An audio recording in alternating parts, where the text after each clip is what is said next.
In today's video I will show you how to connect a PS4 controller to the ROG Ally and the ROG Ally X. Let's get started. First, grab your handheld and press the Xbox button on the left side. At the top of the screen, scroll over to the settings and scroll down and select Bluetooth. Make sure Bluetooth is turned on. Now select Manage Devices. On the Manage Device screen, scroll down and select Add Device and then choose Bluetooth.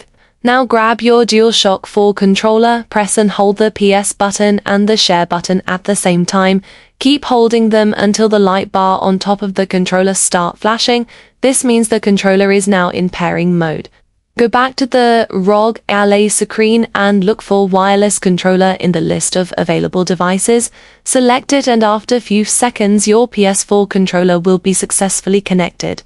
Once connected, press the Xbox button to return to the Xbox app, launch a game and test your controller to make sure everything is working perfectly. And that's it for today's video. I hope you liked the video. Thank you for watching.